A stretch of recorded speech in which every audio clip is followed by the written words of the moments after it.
I am sure sports. You know me there, I'm coast to coast representing. I mean, I say this is righteous representing for Omar. You don't know, come get the sports over here from near and far. Boy.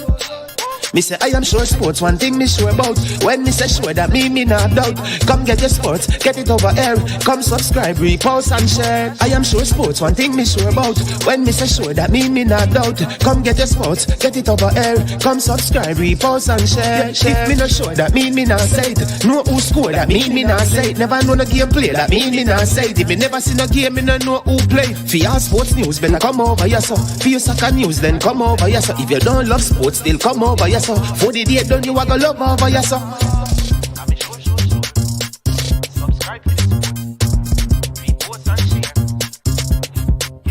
So when it comes on to behavior concerning football, Jamaica is decent.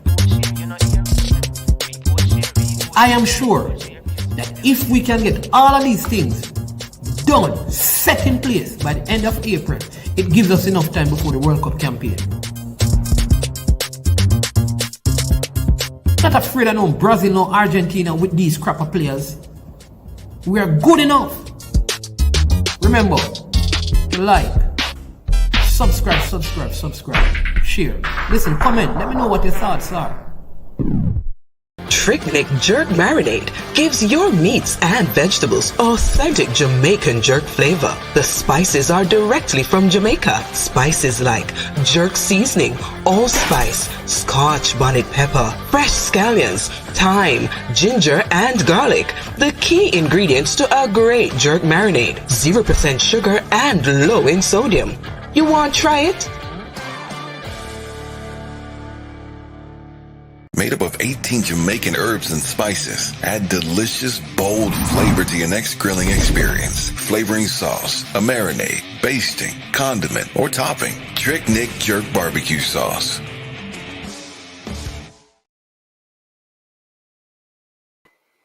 All right, good afternoon, and welcome to I Am Sure Sports. I am your host, as usual, Manning's Man. It's a day when World Cup action has been put on hold as we anticipate the quarterfinals, when the great Brazil will be taking one step closer to the semifinal and lifting the World Cup for the sixth time, right? And Neymar will pick up his first World Cup. Don't call me a prophet, because I'm looking just through a crystal ball, and that is what I can see clearly. I wear glasses, but I'm certainly not no Stevie Wonder or no Ray Charles. I can see it, and you better believe it. If I say it, it's going to happen. So if you're going to bet and you want to win some money, put all your money, your house, your car on Brazil, or else you'll lose it all. I will tell you this, I ain't putting no money on it. I only bet if I'm playing. And if I'm not playing, I'm not going to bet, because I don't control the outcome. All right. But welcome to the show. Big thank you to the sponsors of this video. The sponsors are Prestige Finance, lending a helping hand when you need it the most. You can call them at 876-884-7390.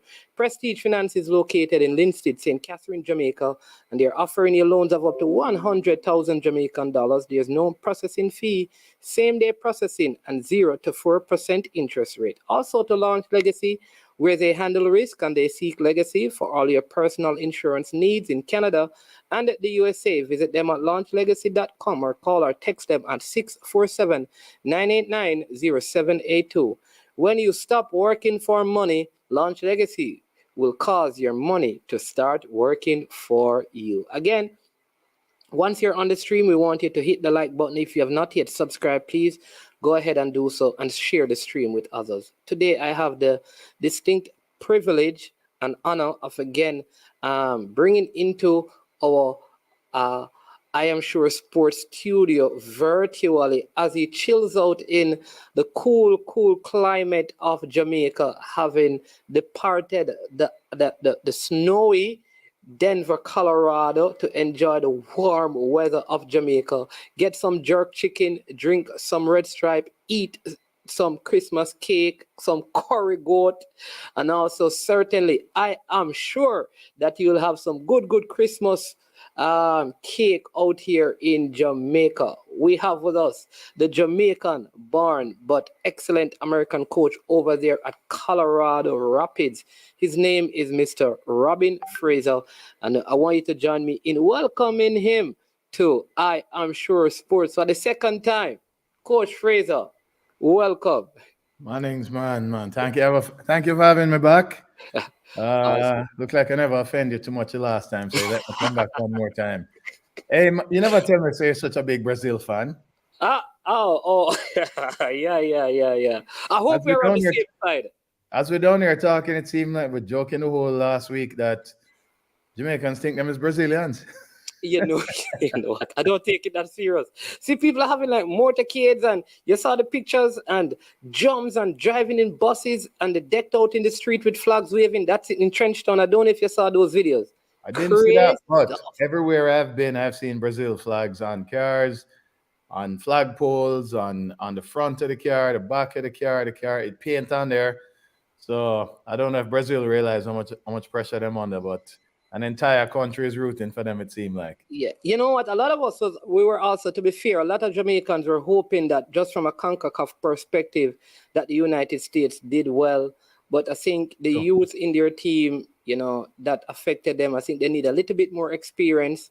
But we think they are 4 years ahead of plans because we think their big push will be in 2026. But a lot of Jamaicans were rooting for them to you know, actually do well. I was too, and when this team first came about 2 years ago, and they had all these exciting young players, I said this is the best U.S. team I will ever have seen. Because Wow. at the time they were so young, they're moving into big teams. I think Pulisic had just gone to Chelsea, Weston McKinney had just gone to Juventus. I remember Yunus Musa Musa leaving first game. Arsenal. I remember his first game with the team. I said, "This boy's 17. No way, this team gonna be wicked."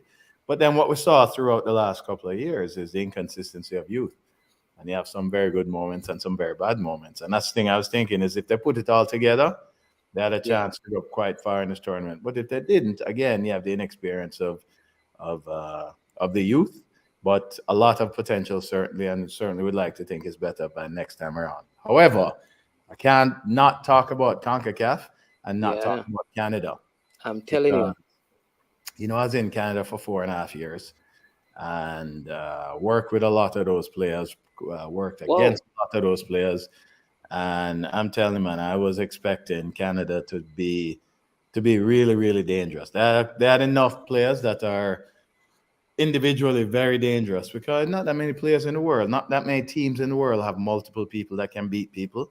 And for me, Canada had three guys that can beat people for fun. And if you have players, and that's why they were so dangerous through CONCACAF. They're a good, solid team, but they had players that can beat people between Alphonso Davies, Tejan Buchanan, and David. Richie Loria. Them that Gloria. Oh, that ability to beat people, it just change game because they're constantly unbalancing and creating numerical advantages, and that's why they look so good through Concacaf. So to be honest, little bit disappointed in the US. I'm probably more disappointed in Canada just based on the expectations of how they played through qualifying. Canada was flying, but I think again you see it, the inexperience. yeah. They're they're a very talented team, and in the first game against Belgium, they should have won the game, and they didn't. And then after that, when you see little things start to go wrong, and then you just see the inexperience show up. But for both countries, US and Canada, I think they have big things waiting ahead of them, but it's to continue to work and build based on what they've done in the last 4 years. I almost believe like if Canada got a point out of that Belgium game, even a tie, it would have done something for them. I think it was so deflating, Yes, having done so well, missed the penalty, yes, and yeah, I think somehow that just affected their psyche going into the second game. It's like yeah. that first game, so close So against one at what number 2 team in the world, in right? the world. Yeah, At the time.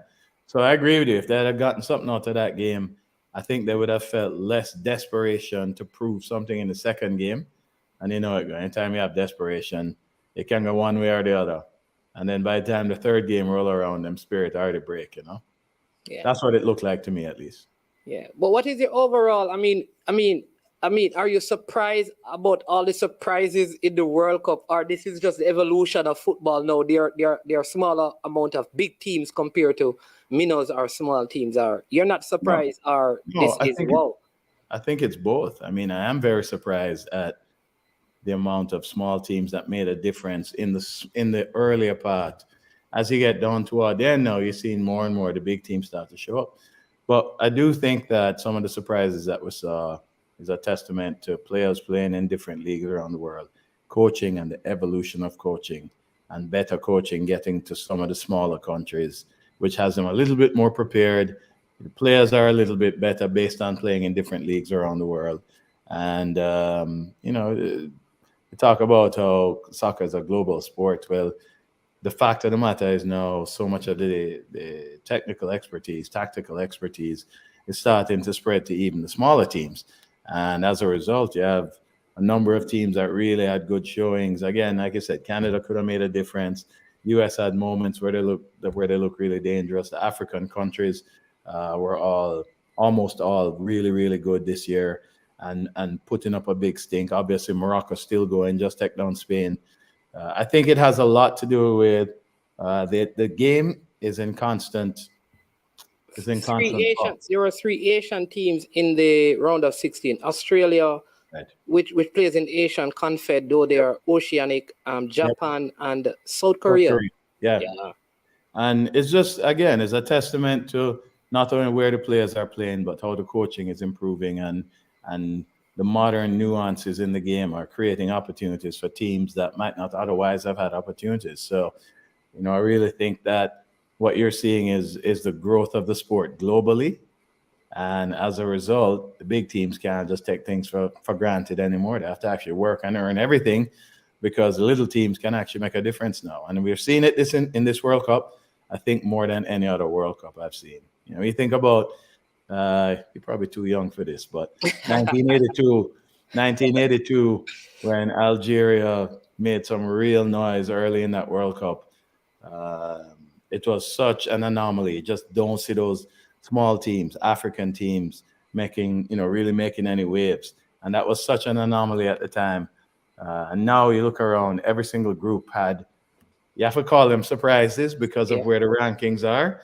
But at the end of the day, the teams are just getting better and better. I mean, look at Senegal. I thought Senegal was excellent. I can't imagine if they had Mane.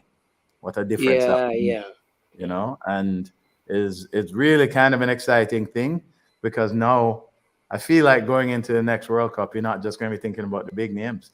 You're going to go into the next World Cup when I have no idea what to expect because the small countries keep coming and keep coming and keep coming. So it has been a really, really interesting World Cup. One of the most interesting World Cups I've ever seen, just in the fact that there is more unpredictability than I think I've ever seen in a World Cup.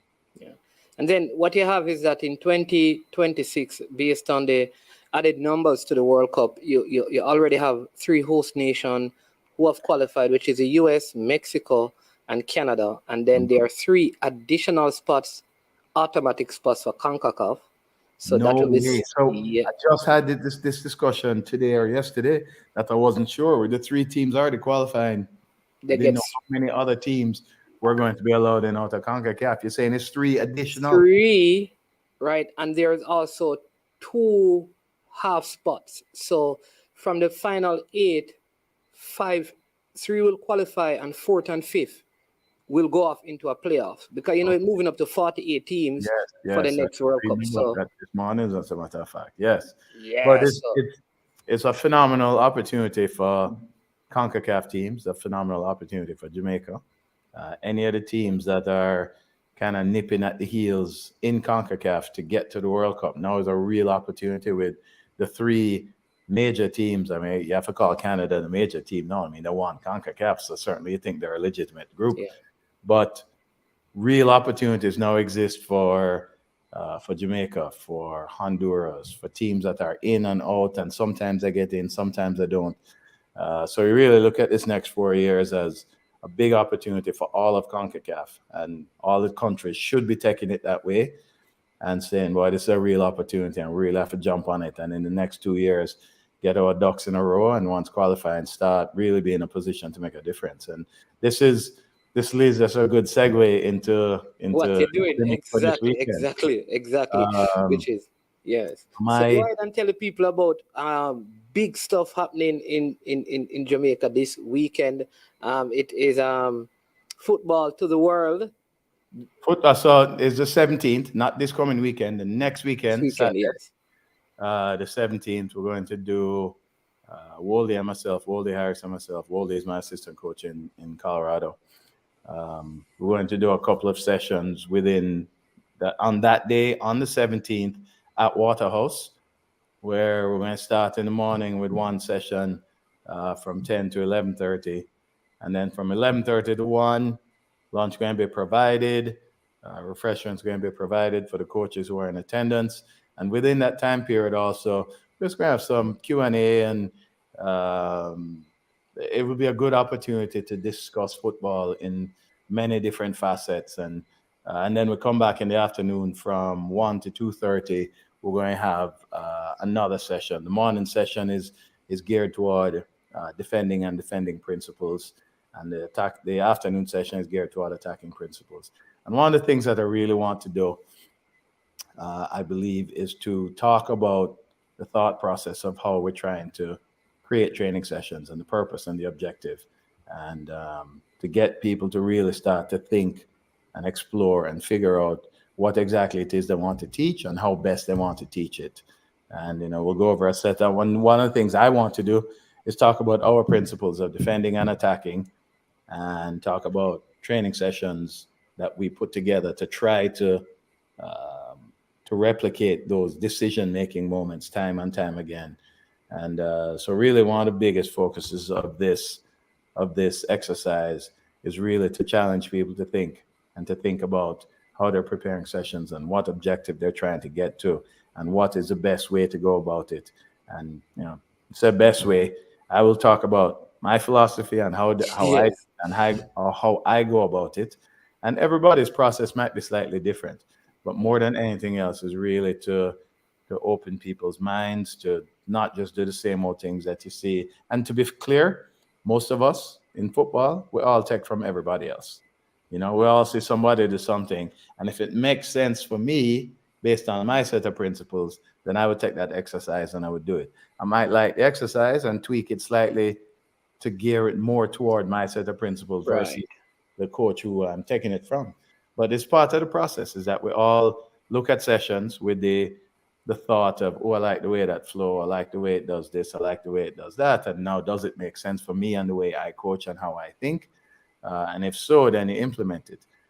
But then the other part of it is, which I used to do a lot of when I first started coaching professionally, is really sit down and I would block off hours where I talk about what in my mind I'm thinking about what I want to achieve, and then come up with sessions that you feel like can help you achieve that. And Yeah. again, replicating the decision making moments. And then from there, just cheat proofing it, because every player trying to win all the time. And then you have to figure out how players going to want to try to cheat it. And you have to be ready with your answers and your thoughts for that. Yes. And it can be an exhausting process, but it is a really, really gratifying process when you can think it through properly, have an idea of what you want the session to look like. You put it on, you see it, and you're actually seeing the behavior that you're trying to bring out time and time and time again. So we're going to talk a bit about that. I really want to do a number of different exercises to try to show the many different ways that you can go about trying to get to your objective. Right. And, So say I think this is going to, so say my objective is because a suspect just I'm going to pretend to be a novice where coaching is concerned. So there are particular what you call principles in defending. Say there are 6 pillars. Some people may have 3. I guess they are probably universal to football. There are certain things. Pressure, simple put, like pressure on the ball, probably covering or balance, having balance. Maybe say that, right? So the objective is to teach your team balance in defending. So that is the objective. What you will do is to, one, help them to have objectives, and then what are the sessions you can do to meet that desired objective. That is the first session in the morning. That's the idea. correct. Just to be clear to everyone. Right. So, like I said, and some people may not have a set of principles that they believe in. So then that's the first thing you have to do is really recognize, because if you don't have a set of principles, then what exactly are you teaching? So the idea is you have to have a certain set of principles that govern your decisions, will govern the players' decisions, um, every moment of every game. So if they have a certain amount of attacking principles, a certain amount of defending principles, once those become ingrained, those principles will govern every decision, because every decision revolves around the principles that you have in play. And like I said, I'll go over that in detail during the clinic, but it is a way of real. It's a way of checking yourself. Because oftentimes, as I said, we see an exercise that we like. Oh, I like that exercise.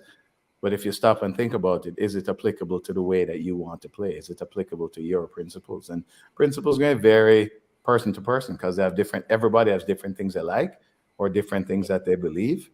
I have certain things that are non-negotiables for me. It's just the way I see the game, and then it's about trying to get the players to think and see that way. And it's really, really interesting that when that is the pillars on which you set up everything about how you play, then you start to hear your players talking to each other in the same language that you are talking to them. Now you have everybody working together. But if you don't have clear objectives, clear principles, then it becomes very haphazard. And I think we talked about this in the last one. The closer you can Right. get to your team, all looking at a situation and uh, making decisions together that are all very similar, then you're in a much better position than if you have 11 players looking at a situation, one going, we should press now, one going, we should back off now, one going, we should double team, one going, no, we should go with one. You know what I mean? And it's just like every situation is going to require decisions. And the closer you can have your team to looking at a situation and all making the same decision, then you're better off, because that's how you can build sustained success. Without a set of principles that you adhere to, now you're counting on somebody to make a play, and that's not a world I want to live in, where you're just counting on the boy, you're hoping that this You guy, rather the live by best the player, is going to principles make a play. than counting on persons to make a play.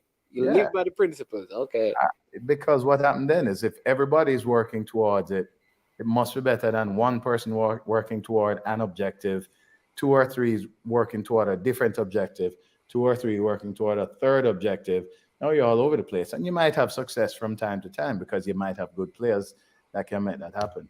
But I really believe that to have sustained success, you have to have a set of principles that everybody is pulling in the same direction to try and fulfill those principles. And designing those principles are determined by, like I said, your system of play.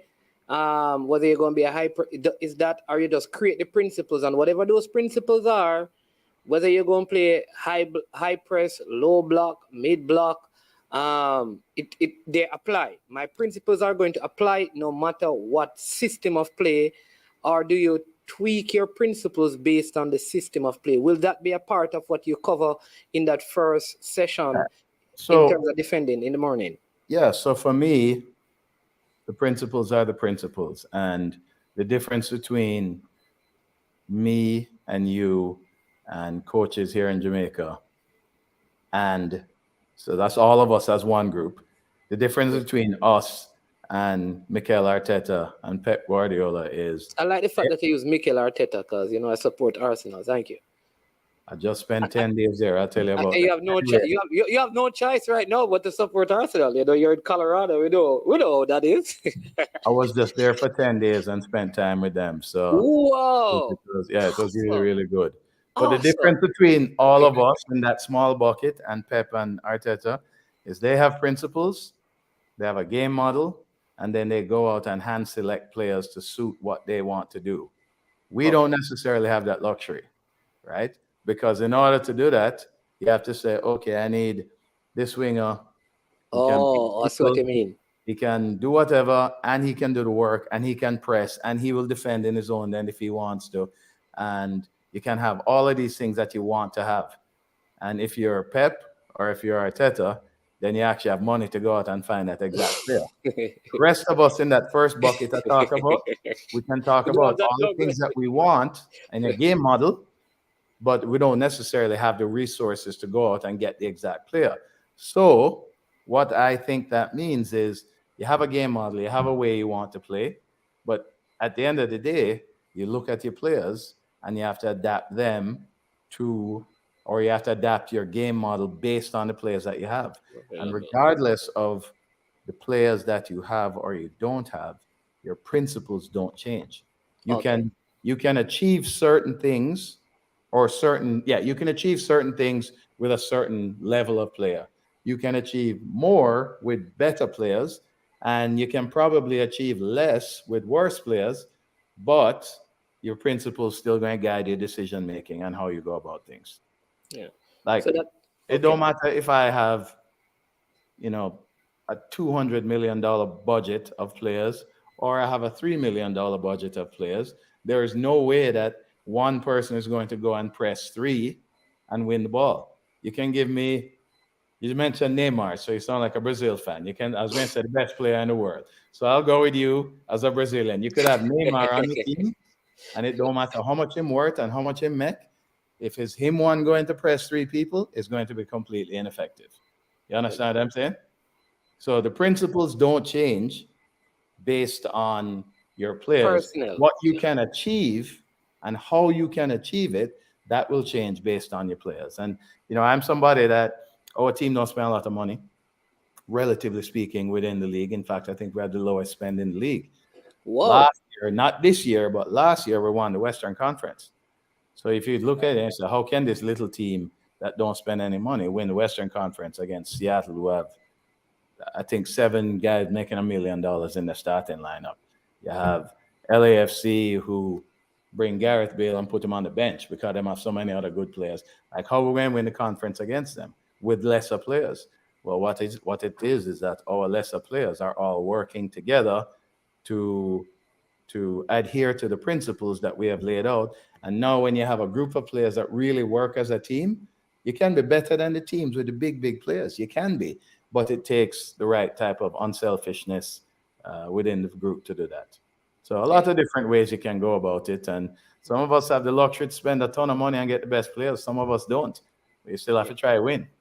I've also heard, we're going because the first session in the morning, 10 to 11:30, which is about defending predominantly. Then there's a lunch break. Lunch will be provided at no cost to the persons who are attending, the coaches. Yep. And then the second session starts at 1 and that goes up to 2:30. Hour and a half? Correct. Hour and a half. All right. So there we go. Go ahead. And that second session is in that one. Yeah. In that one, then we're going to talk about attacking principles. And attacking, again, we could start from build out and finish with finishing, but we're probably going to start more generic, but we're still talking about attacking principles. And then we're going to end up with a lot of finishing sort of action. And Wally going to be heavily featured in that. He is excellent. He is absolutely fantastic. He'll be a head coach at some point in this league. And I'm fortunate to have him for as long as I do. But he is going to, we'll start up doing it together, and I'll let Wally run with it in the finishing part, because I was a central defender. Wally was a forward, as you know. And listen, man, forward, them have a different mentality. So I let Wally deal with that most of the time. Okay. Yes, you know what? A central defender teaching you how to score goals. You know what? I wouldn't say that. Because I'll tell you this. I used to think about this all the time. Who better know how a good attacking player plays than somebody who had to defend them? So you always think about all the various things. But what I do find interesting is that the mentality is different. And the mentality of an attacker is different than the mentality of a defender. And Wally is one of these who is a ruthless attacker, but he's also very, very conscientious about the entire game, and not just the attacking. Him understand the defending, him understand the need for the defending. And one of the reasons Wally was successful is because he was a very unselfish forward, which is something you don't see all the time. Some of the best forwards in the world are really, really selfish. And But isn't that what the coach do? That to be a good forward, you have to be selfish. I've heard that from coaches sometimes that Yeah, if so yeah, but selfish has parameters as well. That don't mean it's only about you. But in those moments, you want somebody yeah, who has the inner belief that I'm going to take something on and make something happen. And you want that in every forward. But by the same token, in the modern game, you have to be able to work. You have to be willing to work defensively because those days of, you know, them 10 work and get the ball to me, those days are gone. Those days are yeah. gone. Every team in the It's world. attacking by committee as well. I think about even Arsenal, who recently lost Gabriel Jesus, and I was saying to someone, his play is important, though he has not been scoring.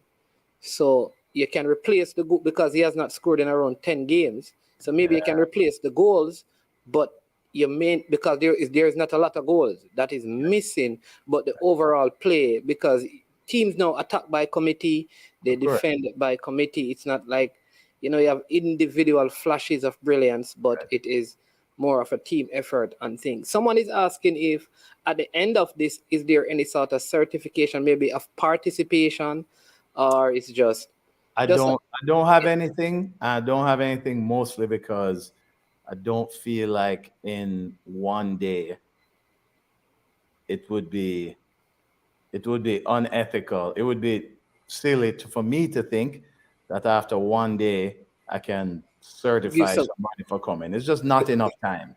All yeah this is an opportunity to see maybe things being done a little bit differently, and for coaches to see something different. Because, like I said, we all get caught in ruts where we do the things that we see and repeat somebody else's thing, and we see somebody else's thing, and this is just an opportunity for a different look and maybe perhaps a different object or a different approach.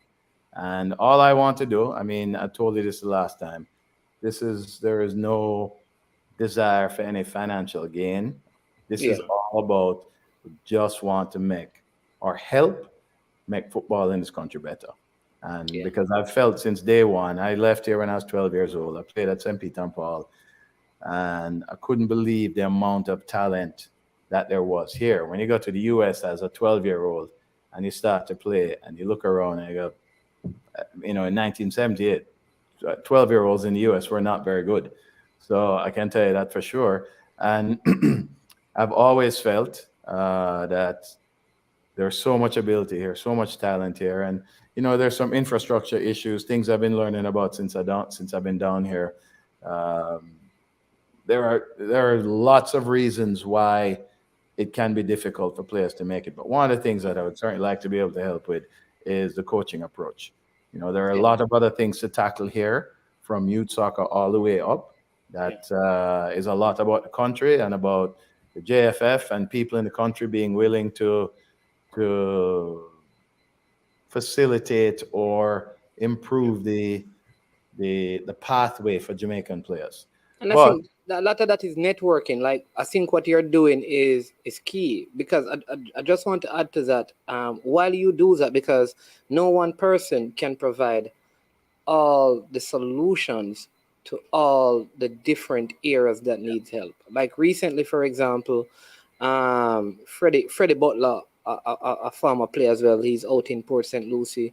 mhm, He through collaboration with a couple other persons facilitated a trial for under 17 players, and in the same breath, we are able to have like 100 football shoes or cleats they call them in the States, mhm, not brand new, but that can give to kids 10 and under, right. in some places where kids still play in the same shoe that they wear to school.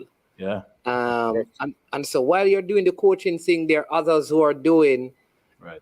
some of the other stuff, and at some point all of it will come together so that we can have a better product, because as you know, talent is never enough in Right. all of And this. that's one of the things I told you last time, that as I decided, I was trying to figure out how I want to help. How am I going to help in Jamaica? I wanted to do a coaching course. And I told you I met up with this woman, Samantha Yarrock. She's worked in the league. She worked with Portland. She worked at Real Salt Lake. She kind of took this idea and ran with it and created this donation drive out of Colorado that was simply phenomenal. So that's part of what we're doing here.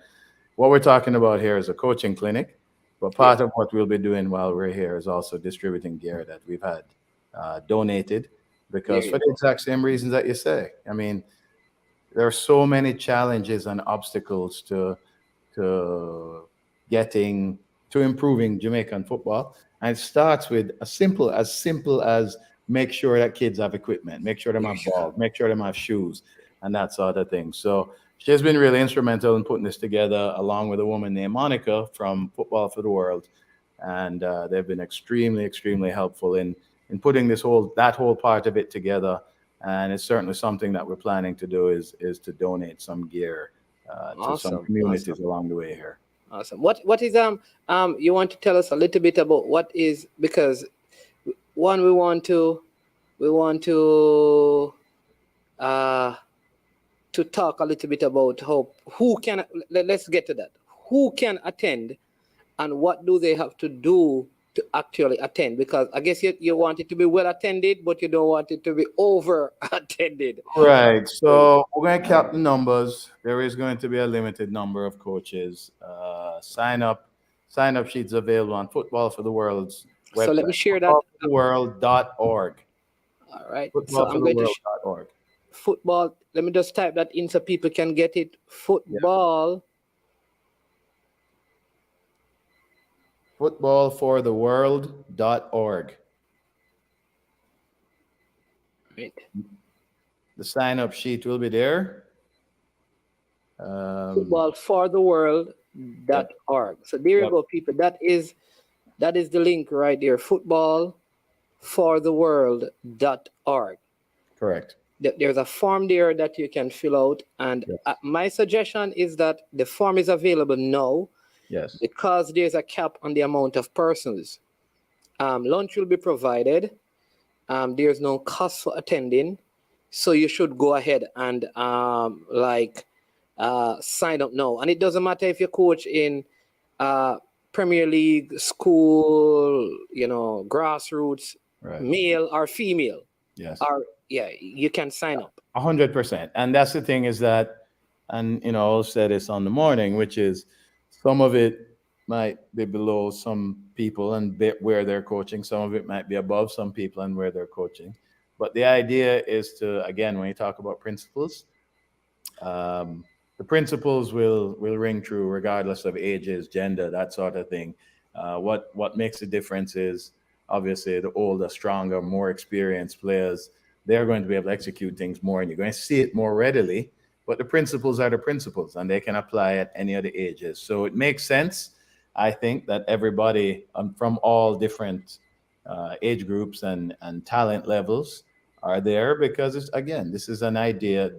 The idea of this is to open people's minds and just expand their thinking beyond maybe what they do on a daily basis. And it's an opportunity to see some different things, see some different coaches, because obviously, Wally and myself don't coach here, and it's just a different breath of fresh air. Yet. And you might see some things differently. Yet.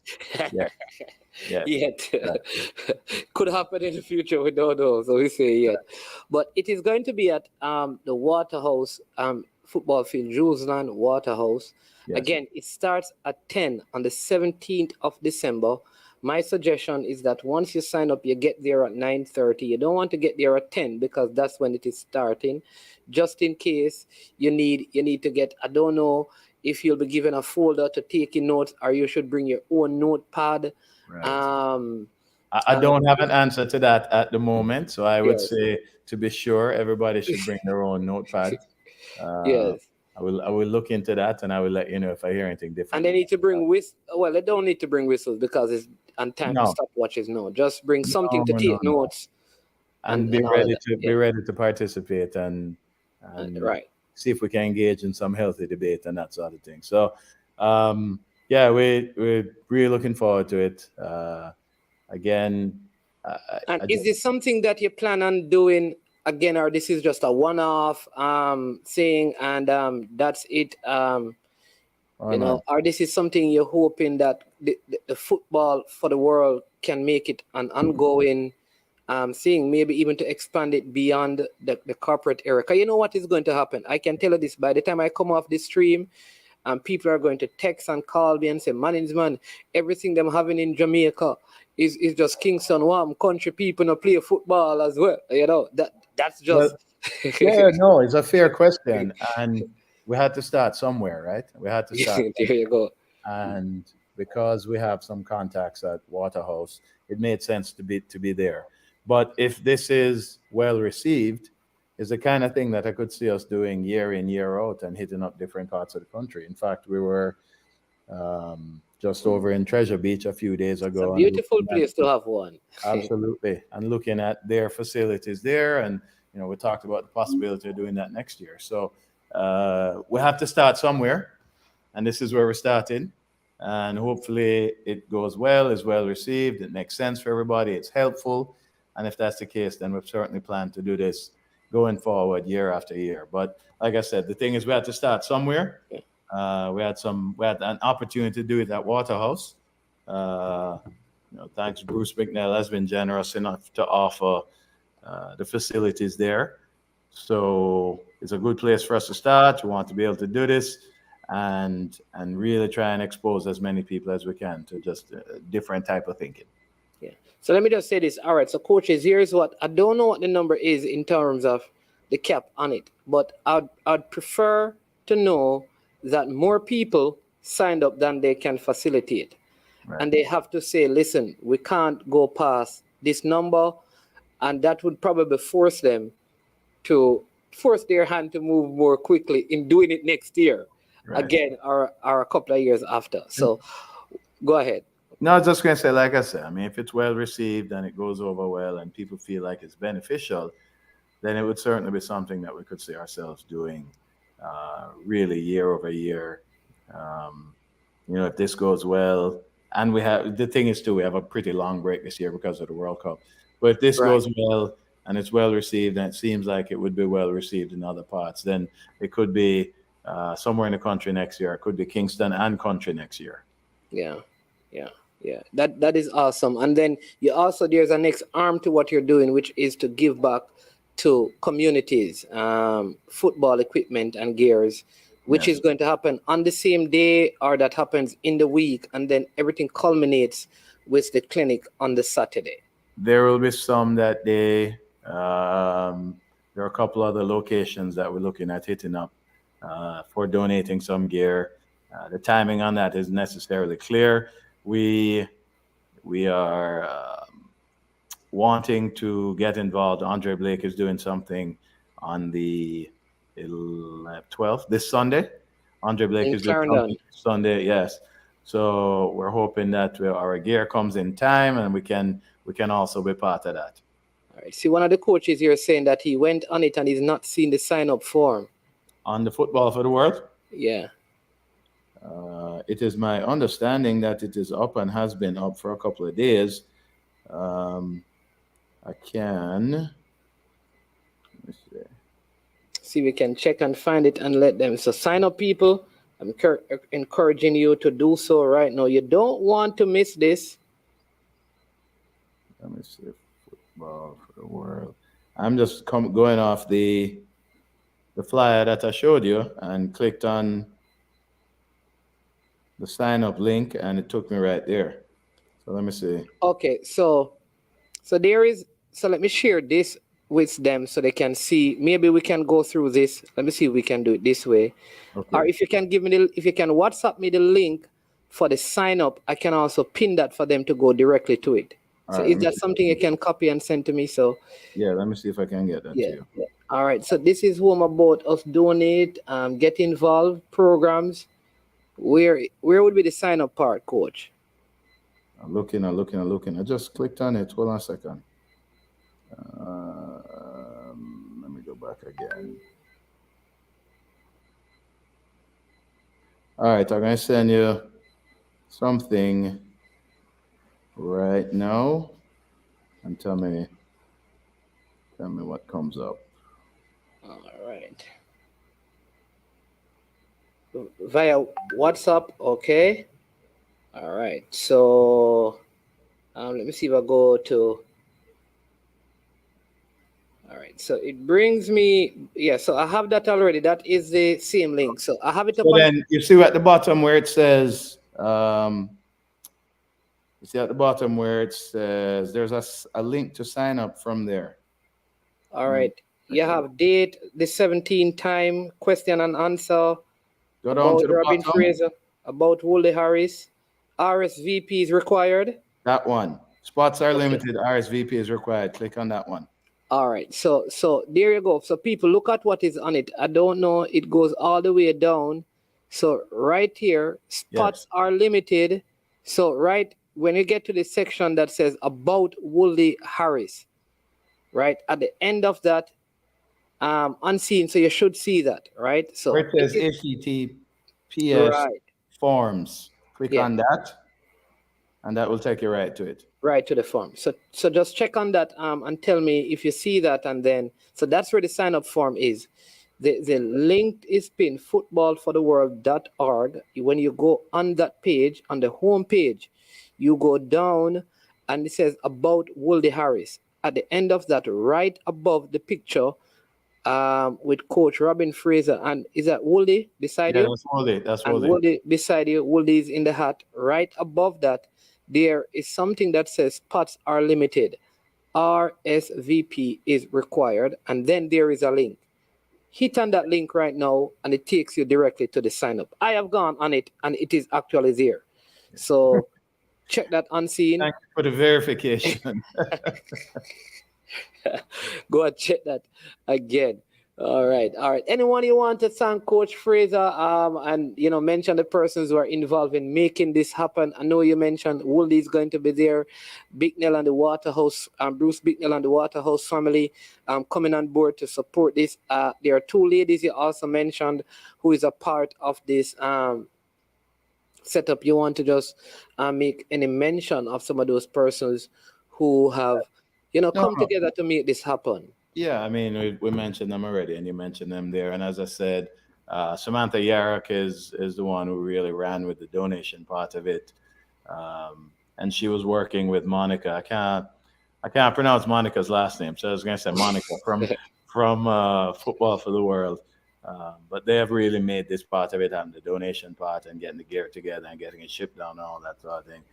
There are some other people who've been very helpful in terms of getting gear down here as well. So it's been you know what has been really cool is that there are a lot of people who are just giving up their time and of their own money, their own expertise, their own ability in terms of shipping things down here.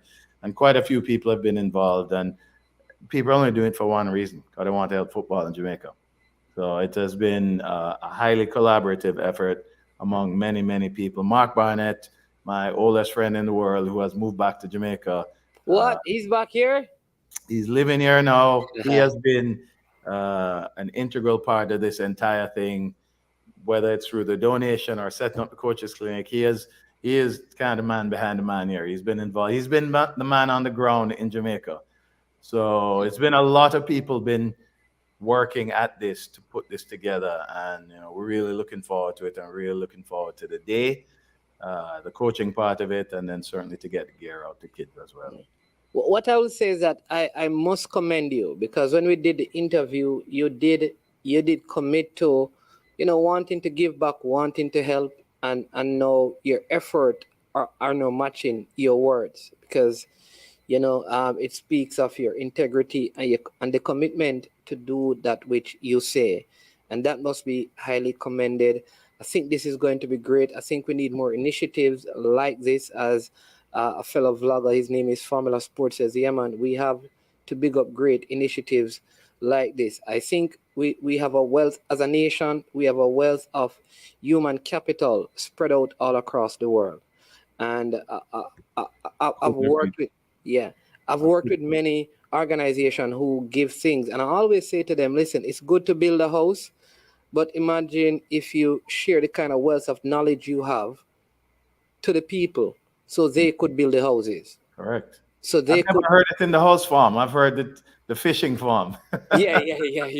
Well, they come to build houses, so they will build a house for someone, which is good. It's not bad. But Right. imagine if all that you did in your life to be able to equip you to build that for somebody, you could share that sort of information with someone else. Because at the long term, the information that we acquire is way more important than some of the material things. It's for sustained success. For sustained Yeah. success, we all have to grow. It don't make any sense one person grow. We all have to grow. If because again, what you just talked about, the capital that Jamaica has, not only in Jamaica but around the world. The biggest thing that Jamaica has going for it is Jamaican people, and if we can empower each other and we can lift each other up, and with the kind of ability and athleticism and passion that this country has, I feel like if all of us are pulled in the right direction, then we're going to get to where we want to get to. Yeah. All right. We have one. I mean, we're going to close this out now because I know you're enjoying the weather. You have lots of stuff to do. Don't want to keep you. And I hope you get to watch a couple of games before you go. I know we have a big Champions Cup game coming up on the weekend with We will be there. We will be there. there you go. You gotta watch that one. You understand me? JC versus KC. Make sure you Absolutely. bring some things to cover your ears because there'll be a lot of drums. You left here at 12, so I don't know if you have ever been back when the drums are playing in the Well, stadium. I came here a couple of times with the U.S. national team, and Oh. it's one of the best parties I've ever been to. The pregame.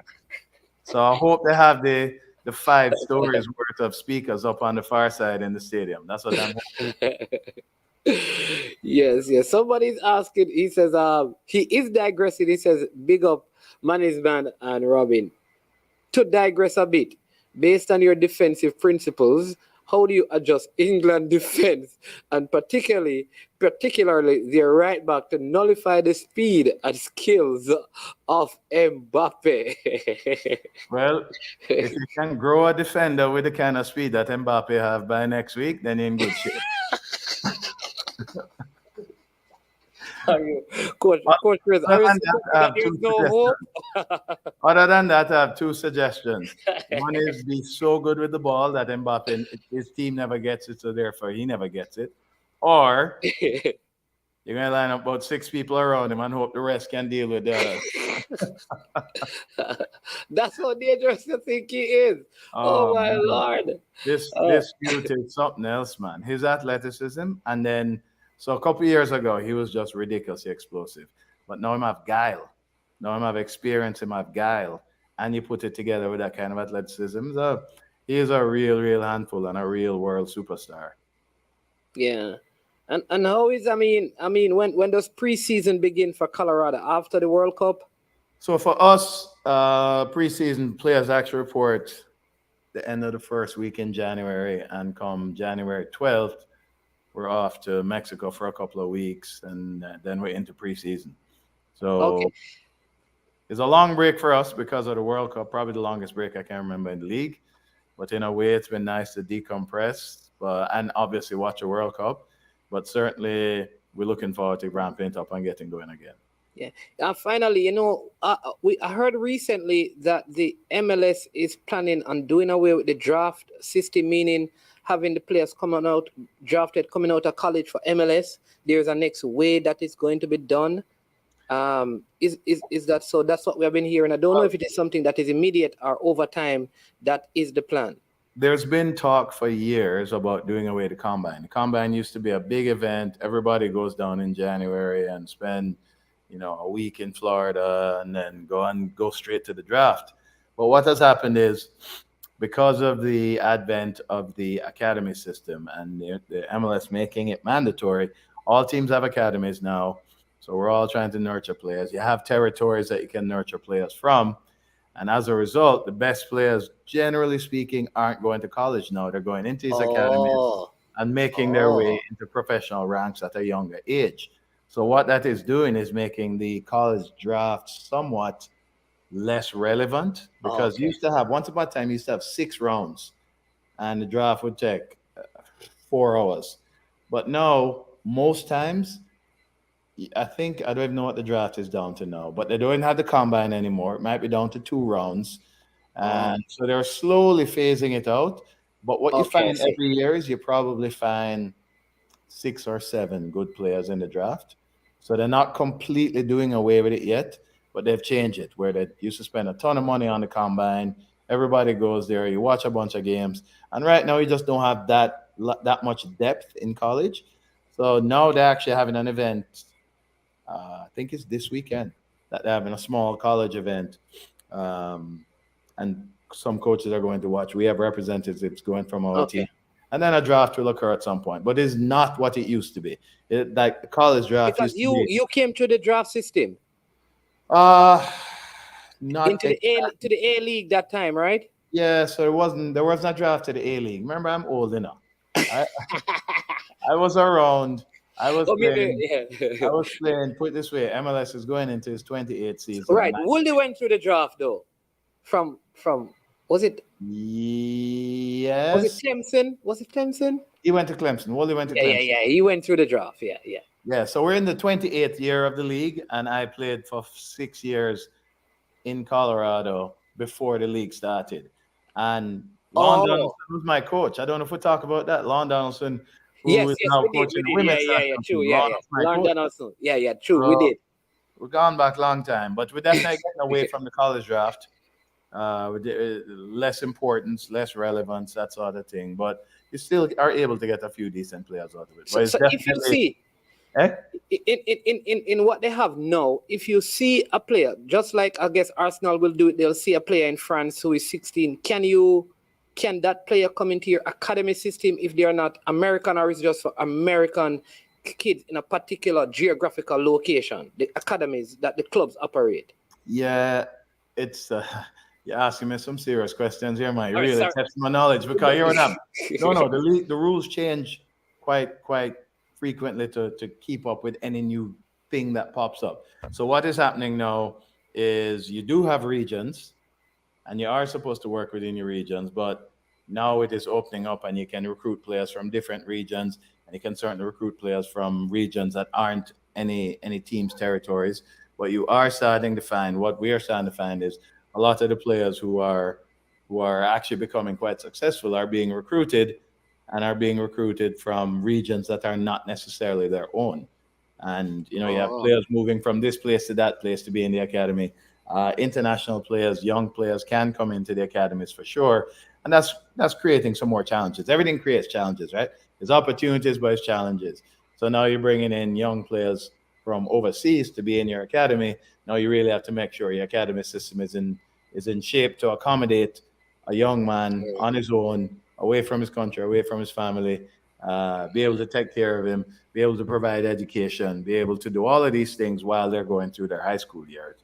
And it's all, I feel like it is all new to us, and it's constantly evolving because, other countries around the world have been doing this for 100 years. And for us, the league is 28 years old, and the academy system is probably, off the top of my head, 15 years old. So it is all Oh, it is all a work in progress, and every day it seems to get better. Every day the academy oh. system is getting better, the league is getting better, and right now there's an upswing in the league that is a great time to be part of MLS. One of the things that people don't realize, and I'm trying to think who would be offended by me saying this, but probably no one. A lot of what people don't realize is, everyone thinks about going to Europe, and listen, Europe is fantastic, but I also have English, Scottish, uh, Australian who played in England on my staff. And one of my assistant coaches played about 10 years in the championship, 1 year in the Premier League. And when he's hearing about players rushing to go off to Europe, he's like, if you're at the top clubs in Europe, it's fantastic. If you're at the smaller clubs in Europe, he goes, I would much rather be in MLS. Yeah, The because facilities MLS is are number better. 10 in the world. Hold on, hear this. The facilities are better here in the US. The money is better in the US now than in many European leagues and many tiers of European leagues. So everybody has ever thought, I was one, we want to go to Europe, we want to go to Europe. Well, you have players right now making more money in this league than they would make if they were in Sweden or if Hey, they were. Coach Fraser, listen, I have to let you go in, but you see All right. what you're saying here? No, let me say this. You see what you're saying here? Yeah. I'd love to talk to you about that because you have made two valid points. I'm going to tell you one. There are many players who don't know what you just said. Right. When you're at a certain tier in Europe, Yeah. MLS is more financially Beneficial. prudent Yeah. and beneficial. Yeah. They don't know that. No. That's something that I'd love for us to talk about when you have some more time, because I think I'm going to players come back and do that again. Listen, I'm going to do my research because right now I'm talking off the top of my head. I'm going to so find do out some research. facts. Here's the next thing that I want to do some research on, because this person said something. So a lot of players now in our schoolboy football, they play so they can go into colleges. Yep. Right? If there is no draft system into the MLS, right. One, will colleges be offering, all of those sort of scholarship things to players? Mm-hmm. Number one, still, because what will be the purpose of college soccer?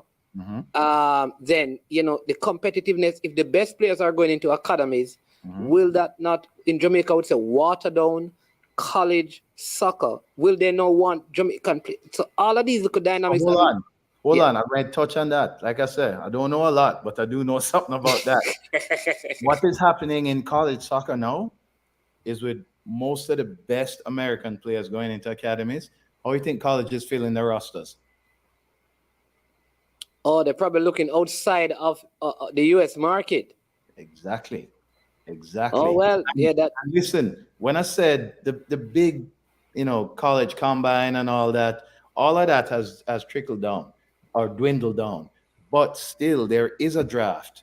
So to go and play in college does not inhibit or prohibit you from getting into MLS. Because what is happening now is the best players that are coming out of college, more or less, if I think back to the last couple of years, some of the best players coming out of college are foreigners now, because some of the best players in college are foreigners. Because as good American players are going into academies, there are more spots open in college now. All the best college teams, or most of the best college teams, they have a lot of foreigners. There are more opportunities to get into college now, probably, than there were 15 years ago if you are from outside the United States, because everybody's looking for good players.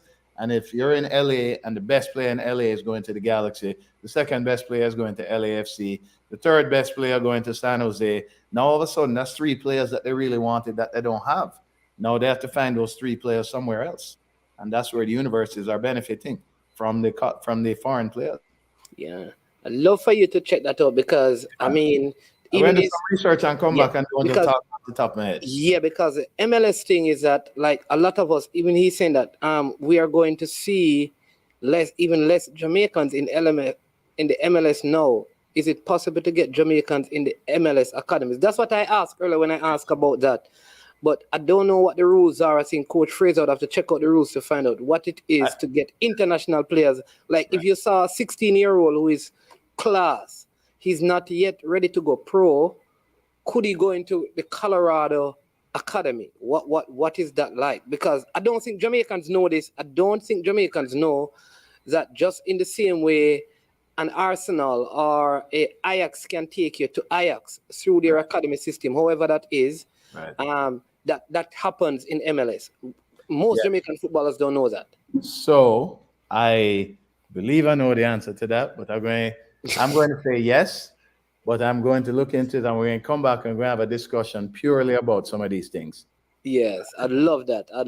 All right, so we're going to let you go now. Go and enjoy the evening. Don't know where you're going. Yes. You come into the clinic, no? The 17th, yeah, I'm going to be there. All right. I was going to say, no, man, we can't have all them discussions. And you tell me, say, you go Negrilla, or you're going to your villa out of Port and Seco, I'm going to drink a beer and hear about it. Oh, you have to come. Yeah, but I'll be there. I'll be there. I'll probably. And seriously, I want to come back and address those exact questions. And it might be even the first week in January. Once I go back and do some decent research. Yeah. And then once we get started in MLS, again, be busy. Once we start preseason. So it's either early January or probably middle of February. Yeah, because I see people asking is like, so there are questions coming in about this whole thing. If like, is MLS Next Pro the level between college and Z Pro? So what Um, that is, the MLS Next Pro is a level between the academies and first teams. Because what happens is if you're done oh, playing as an academy player at 17, 18, then you don't really have a step. And this is something that we have talked about a lot, which is what is the developmental pathway. You come through the MLS academies, and then you have people going off to play on USL teams and this team and that team, and you don't have the control anymore. So which is where the MLS oh, Next has come about. That is to bridge a gap. So when they're done with academies, if they don't go to college and they're playing in the MLS Next Pro, that is the um the next step to prepare them to try and make the first team. Some will come out of the academies, as you know. Some come out of the academies, kill it in the first team, and are full first team players from time they're 18, 19. But for some, maybe they're not quite ready yet. And we talked about the fact that we didn't have a step between the academies to get to the and first. yeah, And that because a lot of those players would go into the USL. some of them Um, would go into USL, some would go to college. and Some, Colorado, but does Colorado have like, because some of the teams used to have, I mean, US is always changing stuff. Man, this could go on, exactly, but because they exactly. used to have like, some of the teams used to have second teams that play in the USL. Right. They, So they've gotten away from having the second teams play in the USL, and now which is where the MLS Next Pro comes about, because part of it is that they would go into USL games, and USL teams are full of 28, 29-year-old players who maybe once played in MLS or were close to it, and the experience level was so different that the MLS neck or the MLS second teams were very much full of teenagers. And so the experience, while you get this good experience to play against older players, you get beat up every week is not necessarily the best experience. So now what they've done is created this next step, which is the next thing above academy. So it's mostly young players. You do have older players. You have first team players coming back from injuries. You have first team players who need games.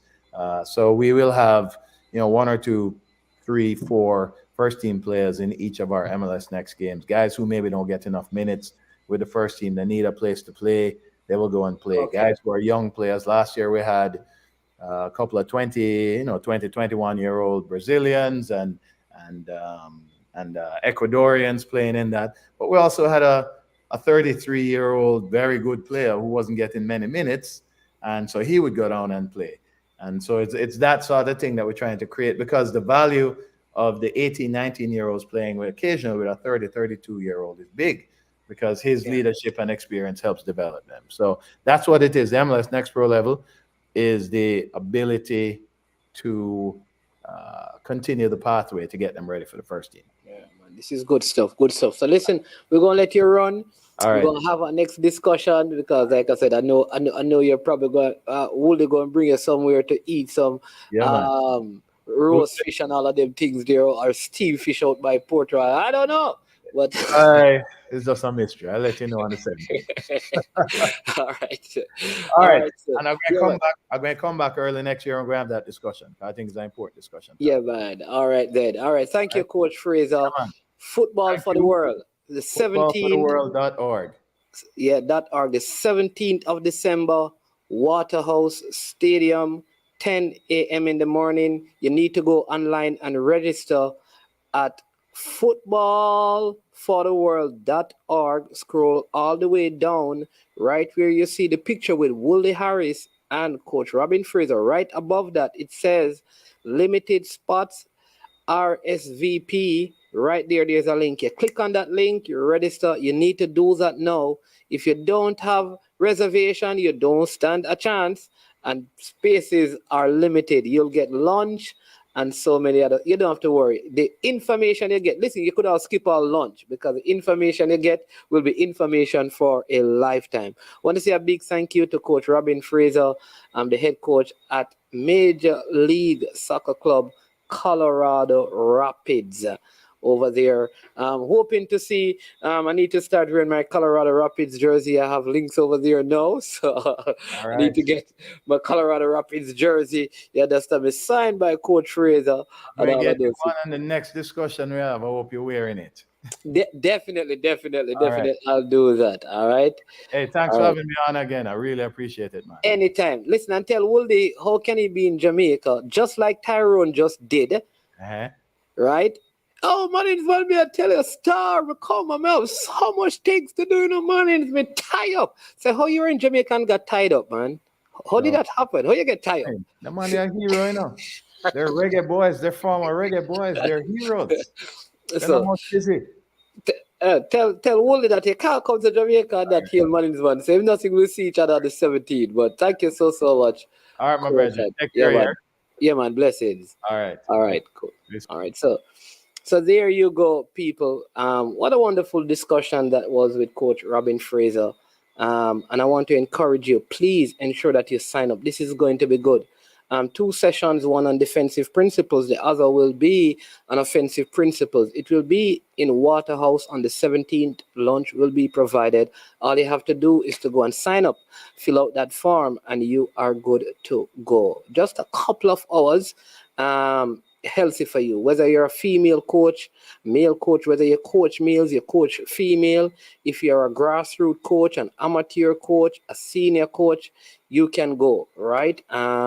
If you're a beginner, you can go get the information. If you're a player who someday want to be a coach, it could also be beneficial to you. Again, I want to thank every single person for being a part of this. I think Everton asked a question earlier.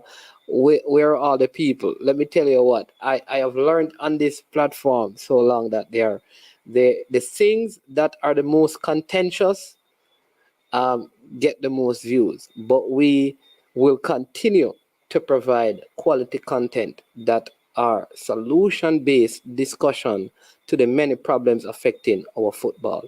I am Manningsman. This has been I Am Sure Sports. I'm very grateful to all of you for being a part of it. Again, if this is your first time, remember to subscribe to the channel, right? Subscribe. If you're already a subscriber, like the video. Also, you should share the video with others. When we get to this point, as usual, we say, we are over. Oh, before we go, tomorrow I'll be having Troy Malcolm from Rosse's High School talking about what the Brosis Foundation is doing down there at the Colin Miller Sports Complex. I am Manningsman. This has been I Am Sure Sports. And when it gets to this stage, we say we are over and we are O-U-T out of here.